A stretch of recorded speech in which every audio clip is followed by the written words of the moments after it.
சத்திருவினுடைய சகல வல்லமைகளையும் மேற்கொள்ளவும் உங்களுக்கு அதிகாரம் கொடுக்கிறேன். ஒன்றும் உங்களை சேதப்படுத்த மாட்டாது. அழகா எழுதப்பட்டிருக்குது. இதோ சர்ப்பங்களையும் தேள்களையும் மிதிக்கவும் சாத்தானுடைய சகல வல்லமையும் மேற்கொள்ளவும்.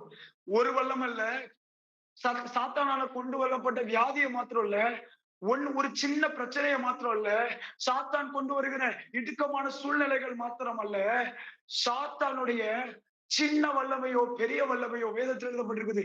சகல வல்லமைகளையும் மேற்கொள்ளவும், எல்லா வல்லமையும் மேற்கொள்ளவும் உங்களுக்கு அதிகாரம் கொடுக்கிறேன். அடுத்த லைனு இப்படியாக எழுதப்படவில்லை. ஆனா உனக்கு பாதிப்பு இருக்கும். ஆனா உனக்கு நீ போய் வெளியே போய் பேய விரட்டுவ, அந்த பேய் உன் காலை கடிச்சு வைக்கும். எழுதப்படல. நேத்து ஊழியம் போயிட்டேன், இன்னைக்கு எனக்கு வயிறு வலி வந்துருச்சு, காரணம் பிசாசு. சாரி, நீங்க ஏதோ ஒண்ணு தப்பா புரிஞ்சுகிட்டு இருக்கீங்க.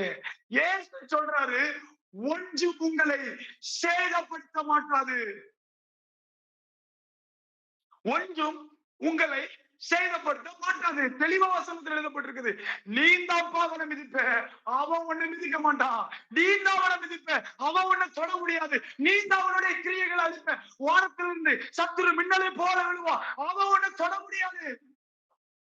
What authority we have in Christ. இயேசுக்குள்ள வரும் பொழுது எவ்வளவு வைராக்கியம் கிடைக்குது பாருங்க. எவ்வளவு வைராக்கியம் கிடைக்குது. அதனாலதான் தைரியமா எனக்கு பேச முடியுது.